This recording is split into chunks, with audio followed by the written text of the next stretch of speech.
Before I start, I will not be taking any points of information, so kindly refrain from interrupting me. Addressing the challenge of what to do about the indigenous inhabitants of the land, Chaim Weizmann, a Russian Jew, said to the World Zionist Congress in 1921 that Palestinians were akin to, quote, the rocks of Judea, obstacles that had to be cleared on a difficult path. David Grun, a Polish Jew who changed his name to David Ben-Gurion in order to sound relevant to the region, said, quote, we must expel the Arabs and take their places. There are thousands of such conversations among the early Zionists who plotted and implemented the violent colonization of Palestine and the annihilation of her native people. But they were only partially successful, murdering or ethnically cleansing 80% of the Palestinians, which meant that 20% of us remained, an enduring obstacle to their colonial fantasies, which became the subject of their obsessions in the decades that followed, especially after conquering what remained of Palestine in 1967. Zionists lamented our presence, and they debated publicly in all circles regarding what to do about us, about the Palestinian birth rate, about our babies, which they dubbed a demographic threat. Benny Morris, who was meant to be here originally, once publicly expressed that David Ben-Gurion, that David Ben-Gurion, quote, did not finish the job of getting rid of us all, which would have obviated what they refer to as the Arab problem.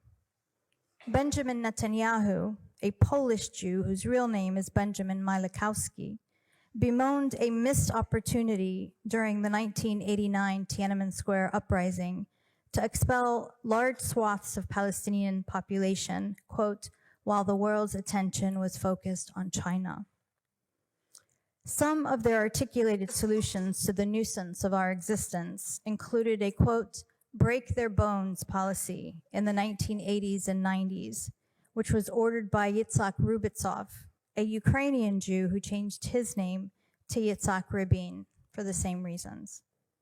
That horrific policy that crippled generations of Palestinians did not succeed in making us leave, and frustrated by Palestinian resilience, a new discourse arose, especially after a massive natural gas field was discovered off the coast of northern Gaza worth trillions of dollars. This new discourse is echoed in the words of Colonel Ephraim Itan, who said in 2004, quote, we have to kill them all. Aaron Sofer, an Israeli so-called intellectual and political advisor, insisted in 2018 that, quote, we have to kill and kill and kill all day, every day. When I was in Gaza this year, I saw a little boy no more than 9 years whose hands and part of his face had been blown off by a booby-trapped can of food that soldiers had left behind for Gaza's starving children. I later learned that they also had left poisoned food for people in Shujaiyyeh. And in the 1980s,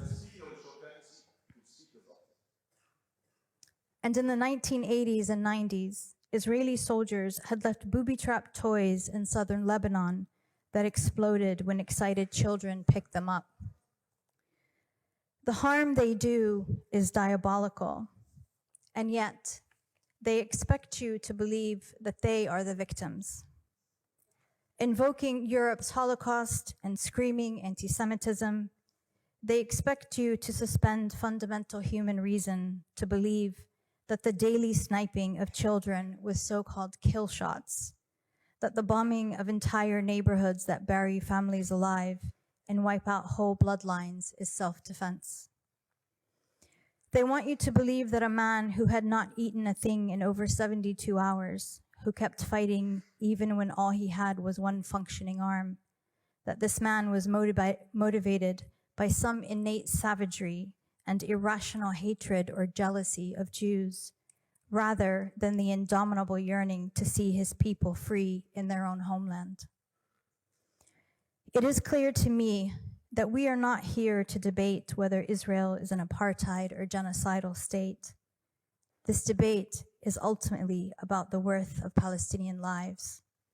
It's about the worth of our schools, our research centers, our books, our art. It's about the worth of the homes we worked all our lives to build and which contain memories of generations. It's about the worth of our humanity and our agency, of our bodies and our ambitions. Because if the roles were reversed, if Palestinians had spent the last 8 decades stealing Jewish homes, expelling, oppressing, imprisoning, poisoning, torturing, killing, raping them, if Palestinians had killed an estimated 300,000 Jews in 1 year, targeted their journalists, their thinkers, their healthcare workers, their athletes, their artists, bombed every Israeli hospital, university, library, museum, cultural center, synagogue, and simultaneously set up an observation platform where citizens came to watch their slaughter as if a tourist attraction. If Palestinians had corralled them by the hundreds of thousands into flimsy tents, bombed them in so-called safe zones, burned them alive, cut off their food and water and medicine, if Palestinians made their children wander barefoot with empty pots, made them gather the flesh of their parents into plastic bags, bury their siblings, their cousins, their friends, made them sneak out from their tents at night to sleep on their parents' graves, made them pray for death,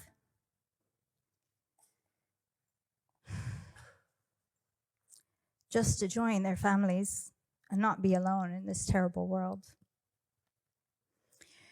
If we terrorize them so utterly that their children lose their hair, lose their memory, lose their minds,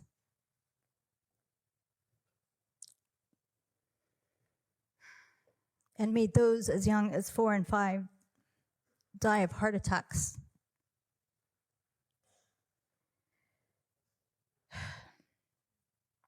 if we mercilessly force their NICU babies to die, alone in hospital beds, crying until they could cry no more, died and decomposed in the same spot. If Palestinians used wheat flour, a truck, to lure starving Jews, then opened fire on them as they gathered to collect the day's bread. If Palestinians finally allowed a food delivery into a shelter with hungry Jews, then set fire to the entire shelter and aid truck before anyone could taste a bite of the food.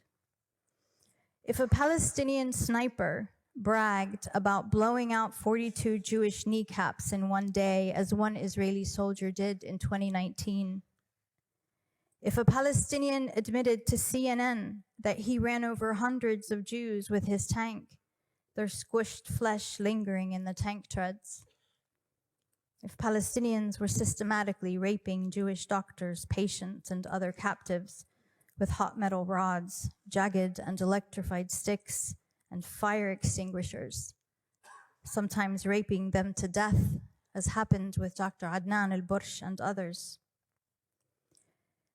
If Jewish women were forced to give birth in filth, get C-sections or leg amputations without anesthesia, if we destroyed their children, then decorated our tanks with their toys, if we killed or displaced their women, then posed in their lingerie, if the world were watching the live-streamed systematic annihilation of Jews in real time, there would be no debating whether that constituted terrorism or genocide.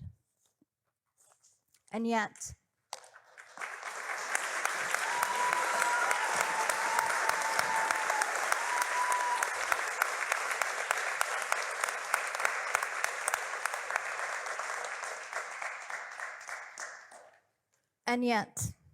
two Palestinians, myself and Muhammad al-Kurd, showed up here to do just that, enduring the indignity of debating those who think our only life choices should be to leave our homeland, submit to their supremacy, or die quietly and politely. But you would be wrong to think that I came to convince you of anything. This House resolution, though well-meaning and appreciated, is of little consequence in the midst of this Holocaust of our time. I came in the spirit of Malcolm X and Jimmy Baldwin, both of whom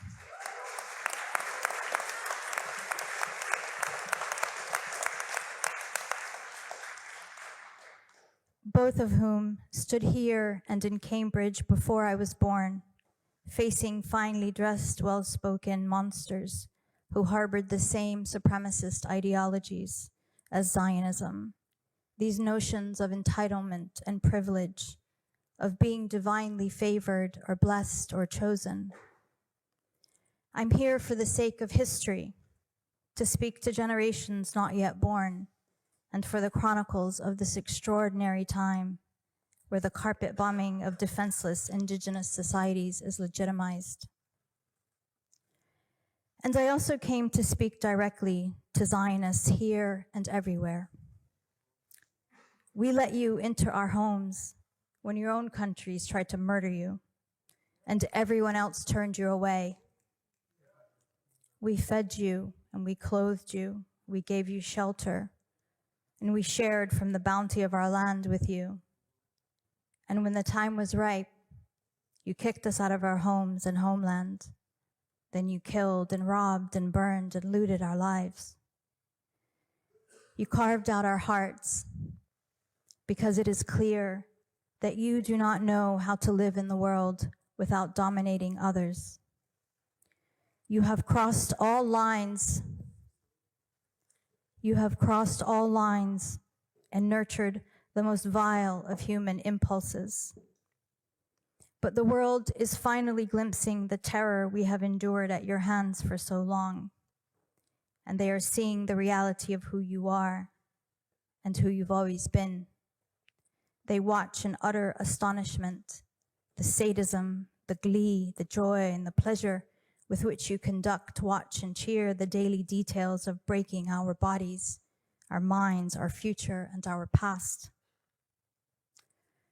But no matter what happens from here, no matter what fairy tales you tell yourselves and tell the world, you will never truly belong to that land.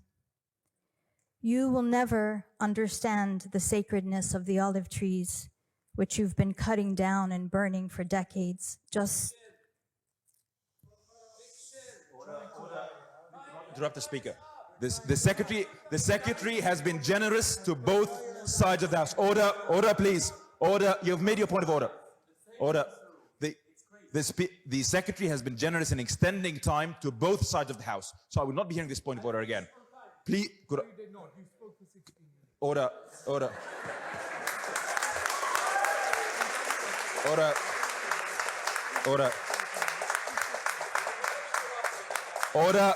Order. The point of order had been heard. I'm not hearing any more about this. Could I listen to Susanna? You will never understand the sacredness of the olive trees, which you've been cutting down and burning for decades, just to spite us, just to break our hearts a little more. No one native to that land would dare do such a thing to the olives.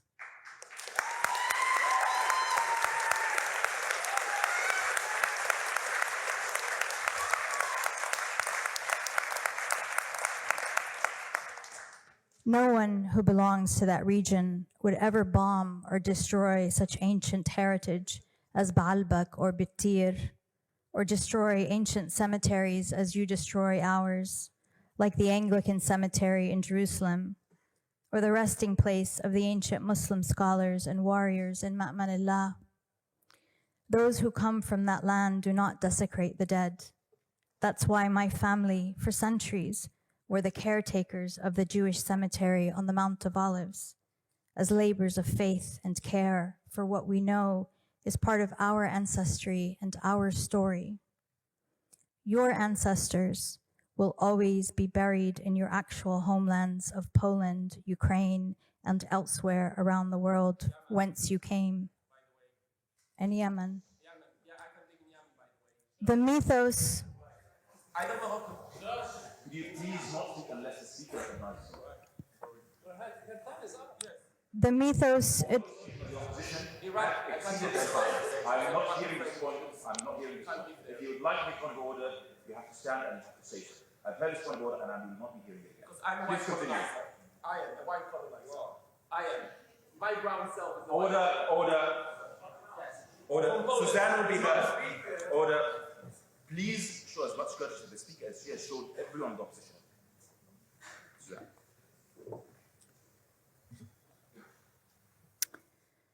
the mythos and the folklore of the land will always be alien to you. You will never be literate in the sartorial language of the thobes we wear, which sprang from the land through our foremothers over centuries. Every motif, every design and pattern speaking to the secrets of local lore, flora, birds, rivers, and wildlife. What your real estate agents call in their high-priced listings, quote, old Arab home charm, will always hold in their stones the stories and memories of our ancestors who built them. The ancient paintings and photos of the land will never contain you. You will never know how it feels to be loved and supported by those who have nothing to gain from you and in fact everything to lose. You will never know the feeling of masses all over the world pouring into the streets and stadiums to chant and sing for your freedom.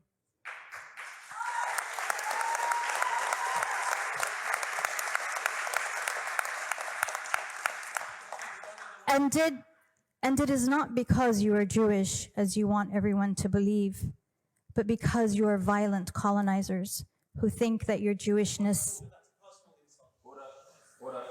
I'm not violent, and I'm not a colonizer. You're not speaking either. Could I please get I've heard the point of order. Suzanne will continue. Thank And I know you. much more than you because I'm from Israel. Order. The speaker will be heard in silence. Order, Stop smiling. order, please. The House will come to order. The speaker on proposition has shown courtesy to all the speakers of the House. She has not made a single statement throughout the debate. I will not be hearing this. She has just passed the 16-minute mark, which is the same as the speaker.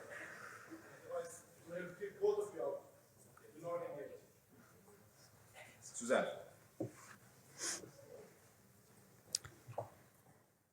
Because you are violent colonizers who think your Jewishness entitles you to the home my grandfather and his brothers built with their own hands on land that had been in our family for centuries. It is because Zionism is a blight onto Judaism. It is a break in humanity. You can change your names to sound relevant to the region, and you can pretend that falafel and hummus and za'atar are your ancient cuisines. But in the recesses of your being, you will always feel the sting of this epic forgery. That's why even the drawings of our children hung on the wall at the UN or in a hospital ward send your leaders and lawyers into hysteric meltdowns. You will not erase us, no matter how many of us you kill and kill and kill all day, every day. We are not the rocks that Chaim Weizmann thought you could clear from the land. We are its very soil. We are her rivers and her trees and her stories, because all of that was nurtured by our bodies and our lives over millennia of continuous, uninterrupted habitation of that patch of earth between the Jordan and Mediterranean waters. From our Canaanite, our Hebrew, our Philistine, our Phoenician ancestors, to every conqueror or pilgrim who came and went, who married or raped or loved or settled or enslaved or converted between religions or prayed in that land, leaving pieces of themselves in our bodies and our heritage. The fabled, tumultuous stories of the land are quite literally in our DNA. You cannot kill or propagandize that away, no matter what death technology you use or what Hollywood or corporate media arsenals you deploy. Someday, your impunity and your arrogance will end.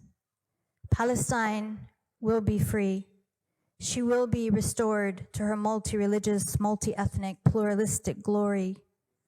We will restore and expand the trains that run from Cairo to Gaza, Jerusalem, Haifa, Tripoli, Beirut, Damascus, Amman, Kuwait, Sana'a, and so on. We will put an end to the Zionist American war machine of domination, expansion, extraction, pollution, and looting. And you will either leave or you will finally learn to live with others as equals. Thank you.